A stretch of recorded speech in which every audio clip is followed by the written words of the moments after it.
Here's Rachel reporting from Milky Way Dairy Goat Farms. Rachel is approximately 1.5 years old. She is a dry yearling Nubian. She is currently pregnant with twin babies that we saw via sonogram. She is 61 days along and just has over 80 days left. We are very, very excited for those babies.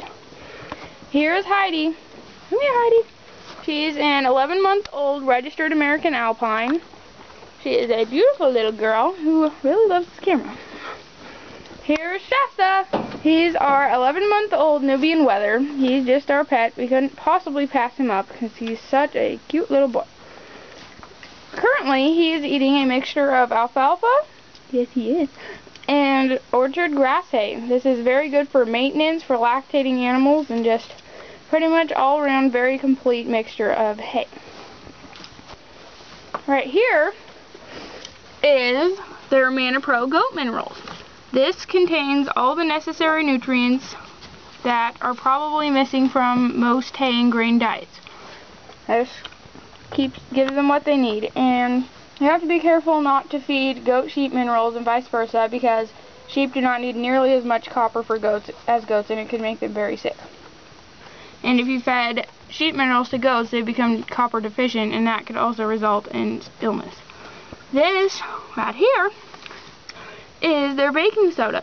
This helps keep them from bloating if they get into feed they shouldn't have eaten, and just keeps their digestive tract running properly. We have mixed in here probiotics that also help balance things and fight off the bad bacteria such as coccidia, and we add ammonium chloride for Shasta Boy because wethers can often be afflicted with a condition known as urinary calculi, where stones get stuck in their urinary tract and it can be deadly if not treated quickly. So ammonium chloride helps dissolve these crystals before they can get stuck. We clean their pen as needed, usually about every week or two. We just cleaned it recently. As you can see, they tend to waste some hay. But it's important that they have a clean pen and that it isn't full of ammonia, and if you don't think it looks clean, then it's not clean enough for them, pretty much. We also trim their hooves about every 6 weeks. We trimmed Shasta's about 2 weeks ago. As you can see, they're a good length with a little dirt on the bottom. We will probably show you how to trim their hooves shortly.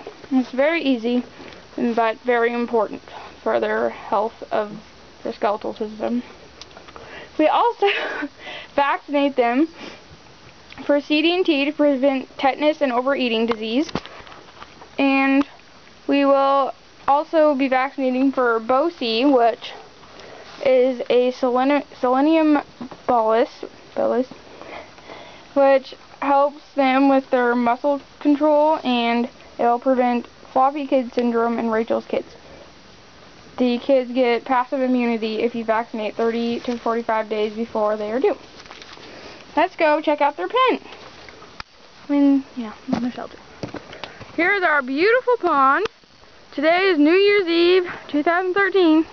We are filming our goats. This is their shelter. Very simple. Not really the prettiest thing in the world, but it works very well. Keeps them safe from the wind and the rain and other such stuff. They're locked in this small area at night to keep them safe from potential predators such as coyotes and mountain lions. This is their pen during the day.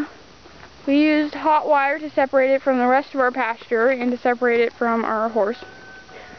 They have plenty of grass that they could eat in here, but goats are mostly browsers, not grazers. So, like deer, they mostly like to eat leaves and branches and weeds, but they will sometimes eat a little bit of the grass. They really love oak leaves, but as you can see, the trees are pretty bare right now, as it is winter, so they're mostly relying on us for hay right now. They always have fresh water available. They're loved and groomed. They're very, very friendly goats. Can't wait for some healthy raw goat milk. Thanks for visiting us from Milky Way.